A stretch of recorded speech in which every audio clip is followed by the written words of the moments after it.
Anyways, how was your Daytona 500 weekend, Riley? Well, until about 6. No, it was great.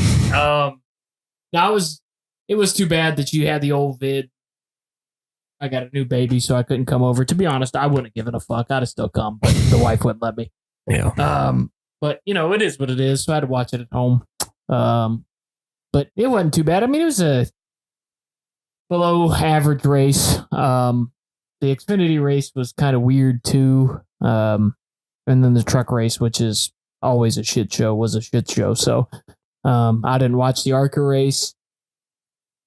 But the weekend was okay. I don't love Daytona week like I used to, which we'll get into that in the next segment. But it was okay. It didn't really live up to the hype, other than the fact that my guys were dominant again. Second year in a row that the 6 was probably the best car, and 17 might have been. I don't know if he's number 2 last year, but he was definitely number 2 today. He's shit. He is shit. They're both shit. Yeah, well, it is what it is. He finished 4th. He's second in points right now, but it is what it is. Yeah, I mean, it was an interesting race. Fords dominated, like I said they would. I did too. I said that too. Yeah, the Chevrolets were number 2, and they weren't too far behind. They were competitive, but they weren't what the Fords were. And then Toyota, I think, was obviously the third manufacturer, but they still had some bright spots. I mean, Christopher Bell was pretty strong all day. Denny, he's always good on those super speedways. So they had some guys that were competitive, but the Fords were obviously the ones that should have won the race. It should have been Brad. He had the best car. He's the best driver. Didn't make any mistakes. And Chris was right there helping him. And, those guys were, 1 and 1A all day, in my opinion, but didn't work out for him. Yeah, the RFK cars were clearly the class of the field. The Stuart Haas car is really good. Eric Almirola, he was fast all day. Harvick was fast all day. Even Priest was fast. The only SHR car that wasn't all that great was Briscoe. He's kind of near the midfield or the back of the field a lot during the race, but even he was pretty good. So the Fords were definitely the strong manufacturer. Blaney was fast. Logano was fast. Cindric was pretty fast. He wasn't up there as much as I thought he'd be, but he was still fast. It's just, they made a mistake, after that last green flag pit stop, trying to get around, was it the Chevys? It was the Chevys, trying to get around the Chevys. Fucking spun and they threw a phantom caution. I'm not talking about that. I'm talking about when the Fords wrecked.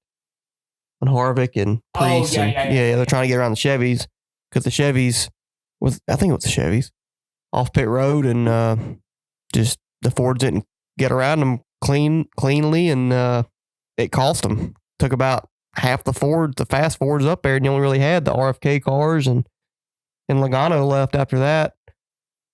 So, and Almirola, but something happened to him. I want to know what the hell happened to Eric, because he was up there before the pit stops, I believe, and then something happened where he just fell off the face of the fucking earth. I don't know if something happened with the motor or something, but all of a sudden, because I texted you this about 40 to go. I said, Eric leading the top line and Chris is leading the bottom line. I said, boy, our 2 picks are 1 and 2 for 20 laps. I was like, damn. It's like we know what the fuck we're talking. Well, you said that. Yeah, it's like almost like we know what we're talking about. So we had the right guys up the front who had the best cars. It's just, I'm glad I didn't pick Brad. I mean, I'm not, because he should have won the race. But 22nd place finish. He got wrecked on that last wreck. But so did Eric.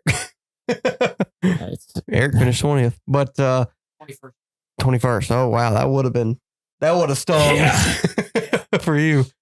But it's Fords. We had it right. Fords was the fastest one, but Daytona 500. That's why I said this last week. I said the past couple of years, man, the fastest car does not win this race a lot anymore. And I was right. Not even the 20th fastest car won it this week. Okay. My man finished 30th in points last year. I just want you to know this. He did not finish 30th. Yes, he did. No, he did not. Swear to God, he did. Did he really? Did he get a penalty? He finished. Didn't he get a penalty? I don't know, but he finished 30th in points last year. Are you sure? Swear.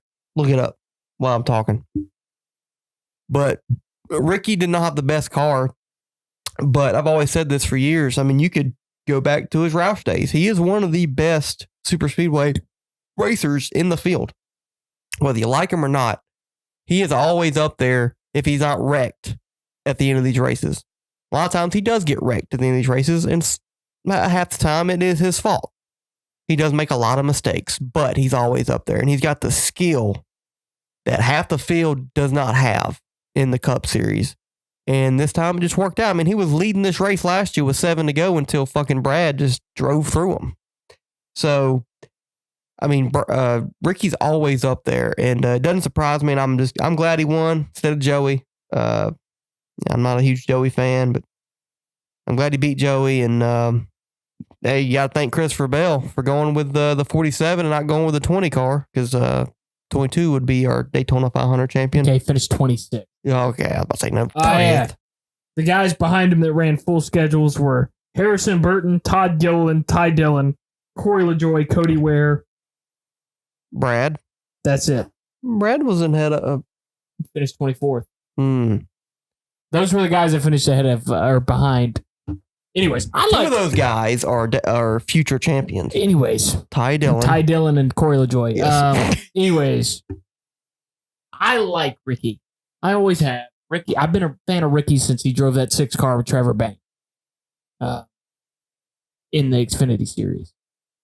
You know, who the Trevor Bain versus Ricky Stenhouse, the all-white car. Who's better? You remember that one? Mm-hmm. I've been a fan of Ricky forever. I've got a Ricky Stenhouse t-shirt. But I'll be goddamn, this motherfucker did not deserve to win the race. He didn't. He just did. And that's why this race pissed me off. And this is why super speedway racing pisses me off, is because you can luck into a win. And more often than not, you do. You think about this year, Ricky didn't deserve to win the race. Last year, Cindric didn't deserve to win the race. The year before that, McDowell didn't deserve to win the race. The year before that, Denny didn't deserve to win the race. Who won at 19? Denny. 18? Austin didn't deserve to win the race. 18. You already said 8. Or 17. Didn't deserve to win the race. 16. Denny. Was probably the third out of the 4 Toyotas. Kyle Busch deserved to win that race. I'd argue Matt. Matt dominated. Yeah, it was either of those two. You know, he might have been 4th. I think Truex might have had a stronger car than him that day, too. 15. Joey. He deserved it. He probably deserved to win that race. 14. Let's say 15. 15 was the last time the person that deserved to win the race ended up winning the race.